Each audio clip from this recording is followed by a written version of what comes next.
I'd always been the one holding it together, the guy who kept the wheels turning when everyone else's fell off. Growing up in a sagging split level on the wrong side of town, that meant me picking up the slack where my family couldn't or wouldn't. Dad was a forklift jockey at a warehouse, a big man with a bigger temper who'd blow half his paycheck on Jim Beam and bar tabs, leaving me to slip the electric bill under his nose when he was passed out on the couch, still sober enough to scrawl a signature. Mom worked mornings at a daycare, wiping noses and singing lullabies, but she'd come home too drained to deal with anything else: bills, parent-teacher nights, Jake's latest mess. So I'd forge her name on school forms or sweet-talk the landlord when rent was late. Jake, my older brother by 3 years, was the family's golden ticket, shaggy-haired, quick-witted, with a grin that could melt ice.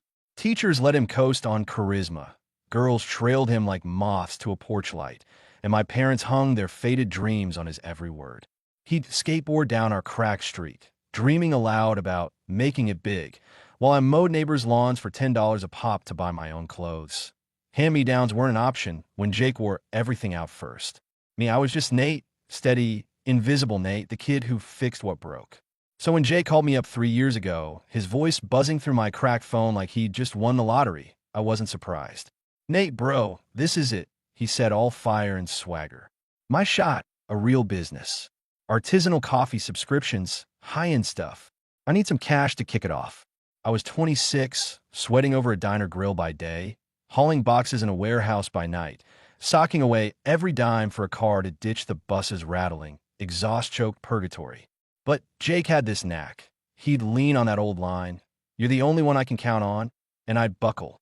I drained my savings, $8,000, years of skip beers and patch sneakers, and wired it to him, telling myself family was worth the leap. For a stretch, it felt like I'd bet on the right horse. Jake rented a dingy office above a vape shop downtown, a narrow room with stained carpet, a flickering neon sign buzzing open through the grimy window. He slapped a logo on the door, Bean and Hustle, and turned Instagram into his personal hype machine. Posts flooded in.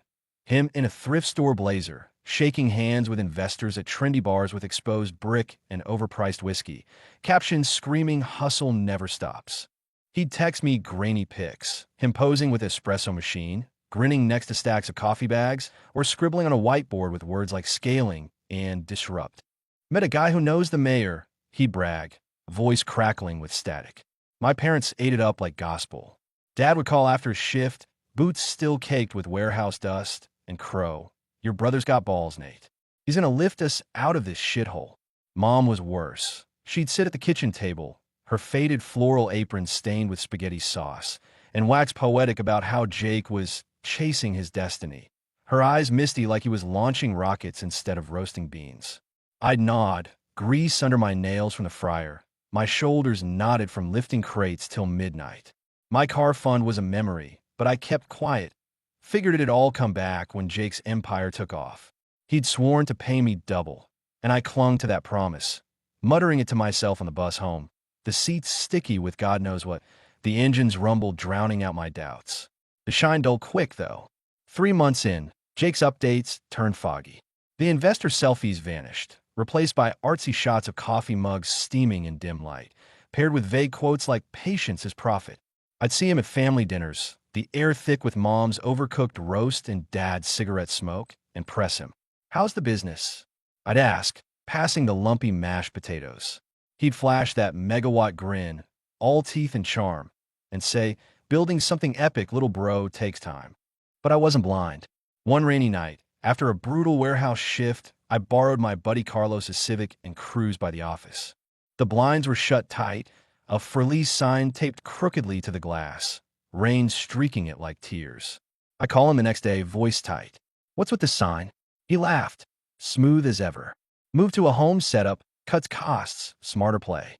My stomach twisted, but I let it slide, didn't want to believe what I already suspected.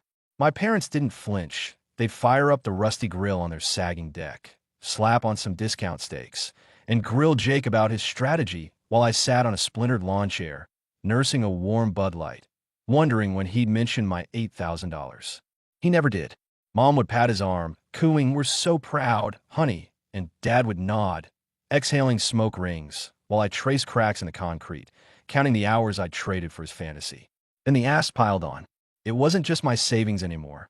Jake needed more, always with a story. $50 for flyers, he'd text late at night, my phone buzzing while I scrubbed grease off my hands. 100 for software, gotta stay competitive. I'd groan, staring at my bank app's pitiful $12 balance, but he'd hit me with, "You don't want me to crash, do you?" I'd Venmo it, cursing under my breath as the number shrank. Then came the real gut punch. He needed me to co-sign a $15,000 loan for equipment, some gleaming espresso machine he swore was the game changer. I paced my studio apartment, a 300-square-foot box with peeling paint, a mattress on the floor, and a faucet that dripped like a slow torture, and told him, "I can't cover that if it flops." My voice cracked, exhaustion bleeding through. He went quiet, then purred, "I'll handle payments, Nate. You're just a backup. I need my rock." The next day, Mom called, her tone soft and wheedling through the static. "He's so close, sweetie. Be his brother." I caved, drove to a bank with chipped counters and a flickering light, signed the papers with a shaking hand while the teller chewed gum, and stamped my fate. That night, I sat on my futon, the drip, drip, drip of the faucet syncing with my pulse, staring at a water stain on the ceiling. How'd I let it spiral this far? Jake's life didn't match his excuses. I was skipping meals, living on diner scraps and stale Wonder Bread, while he strutted like a peacock. I'd scroll Instagram at 3 a.m., eyes burning after a double shift, and see him at rooftop parties, leather jacket shining under neon lights, $200 Nikes gleaming on his feet. "Work hard, win big," he'd caption, and I'd sit there in my thrift store hoodie, socks with holes, wondering where my money went. One night, I tagged along to one of his networking gigs, a sleek bar with a velvet rope, a bouncer who sneered at my scuffed boots, and a DJ spinning beats too loud to think. Jake waved me in, grinning, and ordered whiskeys that cost more than my weekly gas. "On me," he said, slapping my back, his cologne sharp and expensive. I sipped, the burn hitting my hollow stomach, and asked, "How are you affording this if the business ain't rolling?" He smirked, leaned in, breath hot with booze. "Gotta spend to make, bro. It's all about who you know." I wanted to dig deeper, but his eyes slid away, locking on some suit across the room, and he was gone, working the crowd while I nursed the drink alone. Back home, my fridge held a jar of pickles and a wilted carrot. His world was all flash and no substance. At the diner, Carlos caught me zoning out, a burger charring on the grill. "What's up, man?" he asked, flipping it for me. I spilled it, the cash, the loan, Jake strut. "He's bleeding you, Nate," Carlos said, shaking his head. "You're starving so he can shine." I nodded, grease smudging my apron, but I didn't know how to stop. The dam broke one night. The loan payments kicked in, $300 a month I didn't have. I begged extra shifts, my hands raw from boxes, my back screaming from standing 14 hours. Rick, my warehouse boss, a grizzled ex-trucker with a permanent scowl, pulled me aside in the break room, coffee breath blasting my face. "You're slow, Nate. Get your shit together or you're gone." I mumbled, "Yes, sir," sweat beading on my neck, but inside I was boiling. That same week, Jay called, voice jagged. "Emergency. Need $500. Last time, promise." I snapped, my voice echoing off my bare walls. "Last time? I'm broke, Jake. What happened to my $8,000? The loan? Where's it all at?" He paused, then barked, "You think this is easy? I'm busting ass, and you're whining about chump change." "Chump change?"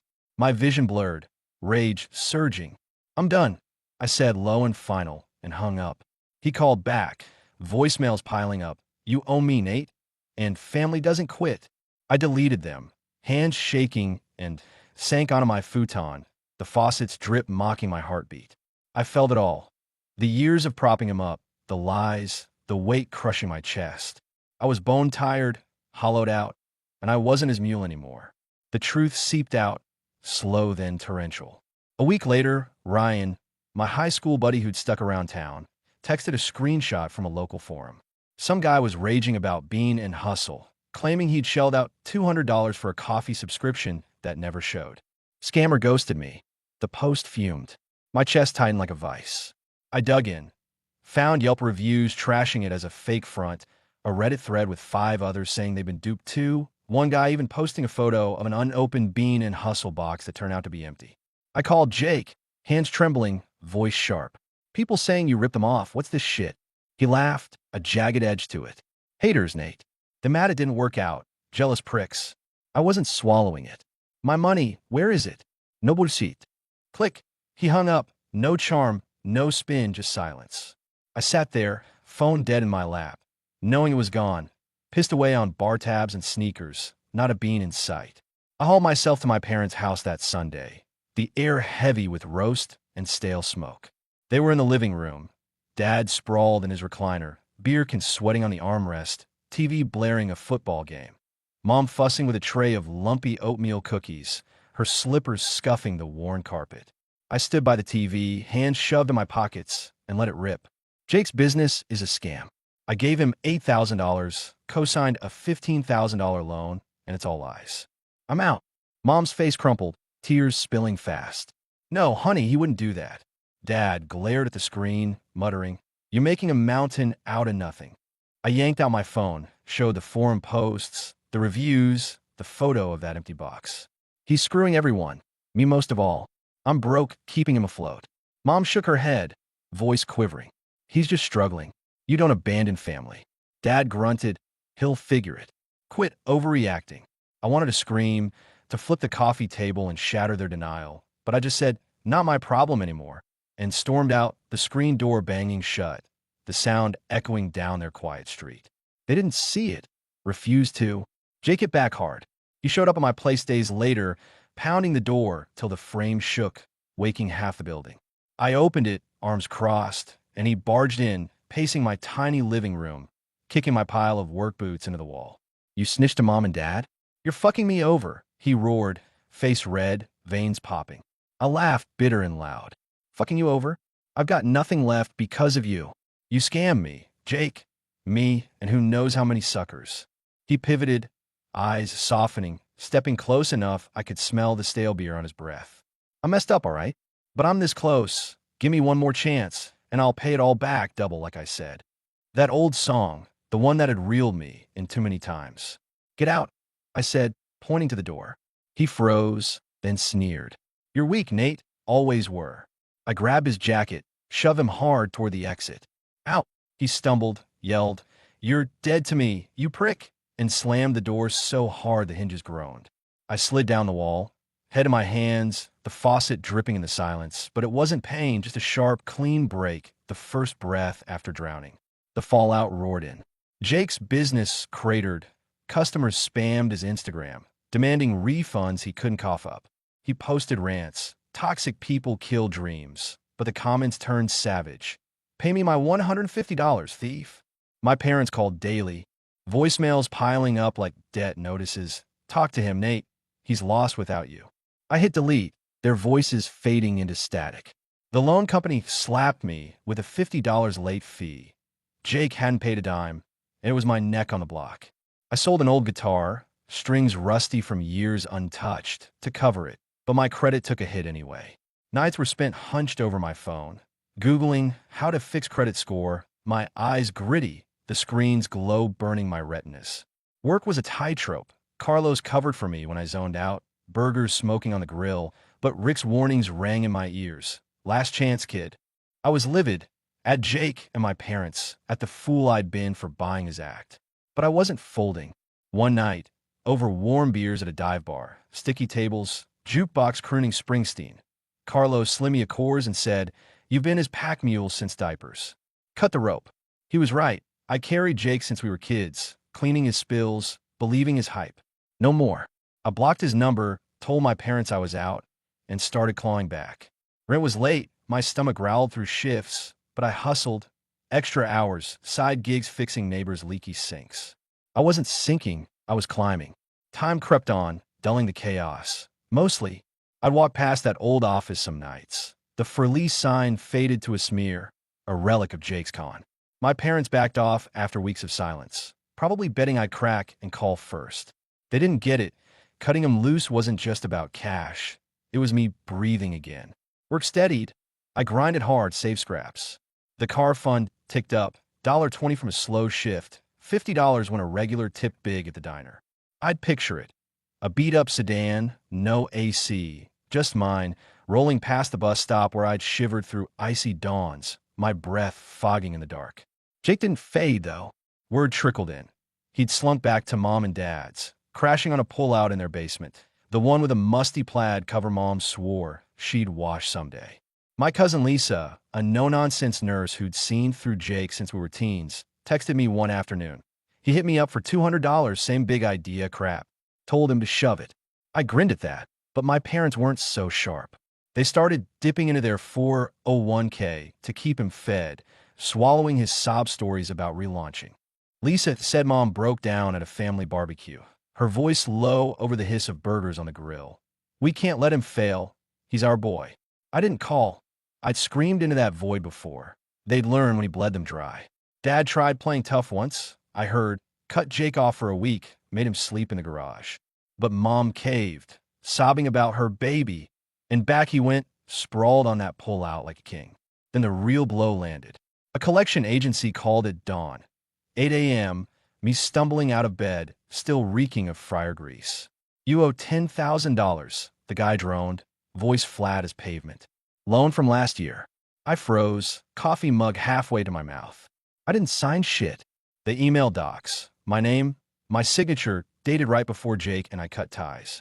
Forged, cold, calculated theft. I paced my apartment, yelling at a rep who didn't blink, my voice bouncing off the thin walls till the neighbor banged back.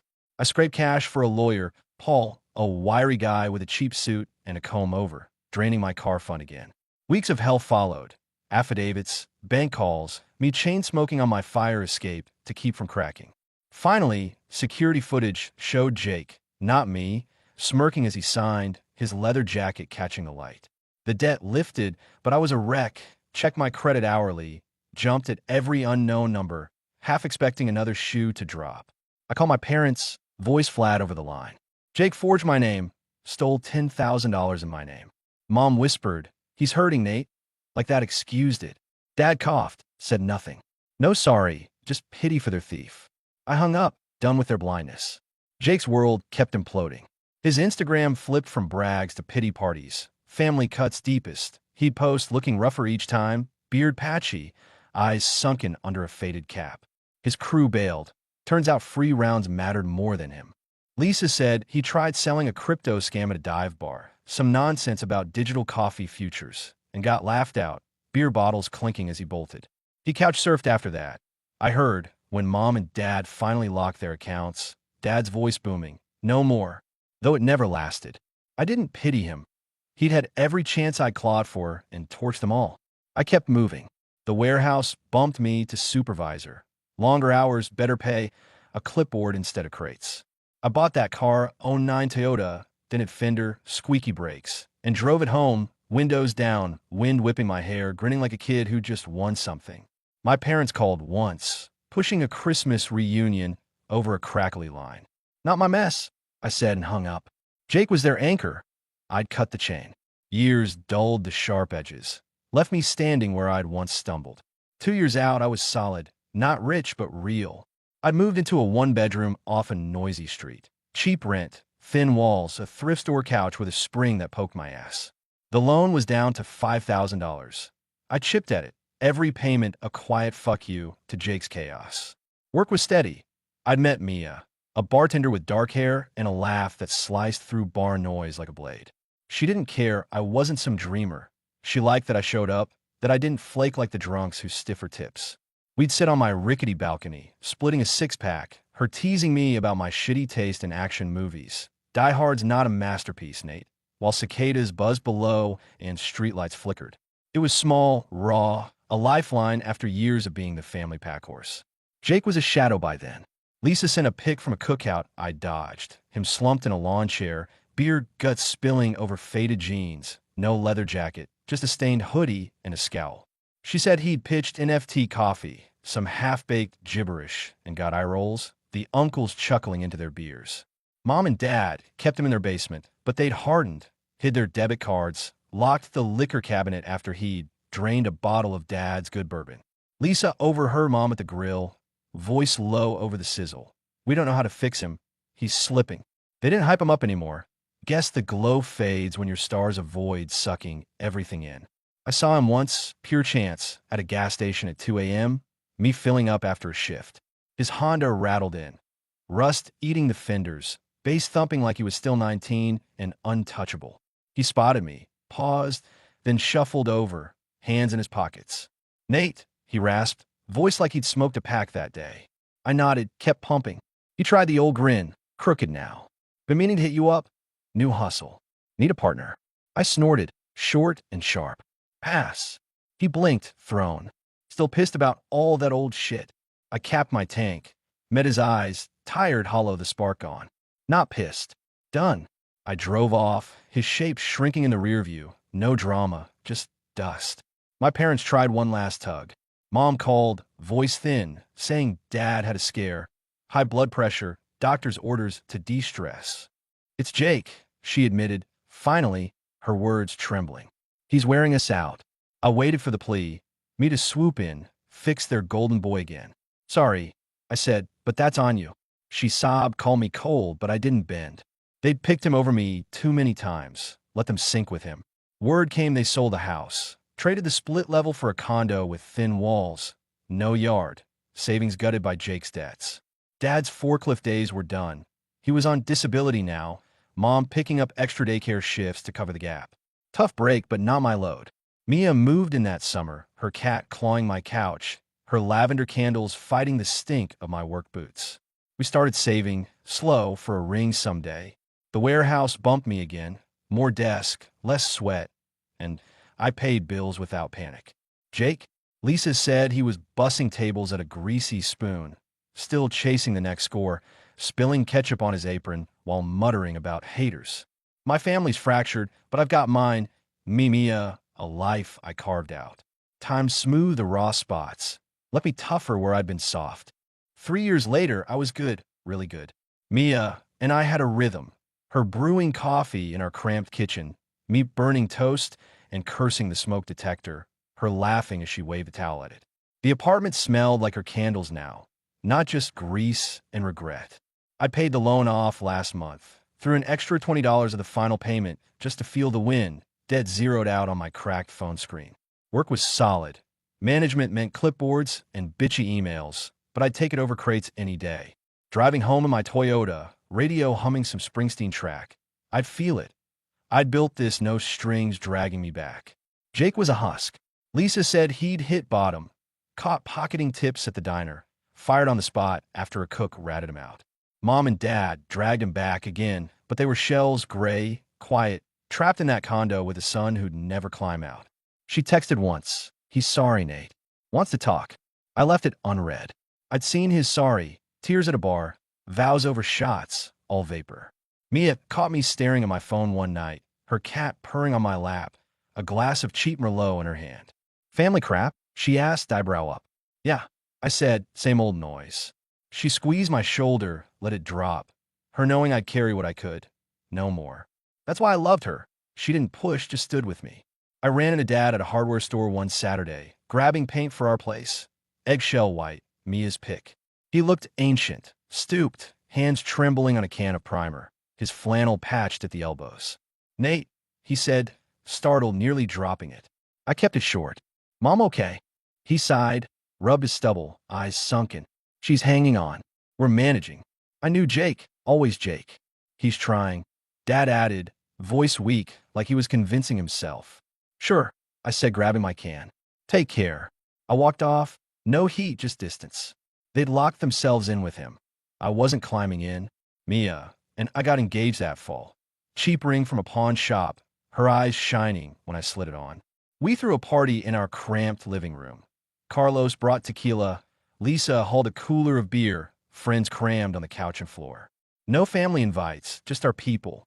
Carlos toasted, "To Nate living for Nate," and I grinned, the burn of the shot matching the warmth in my chest.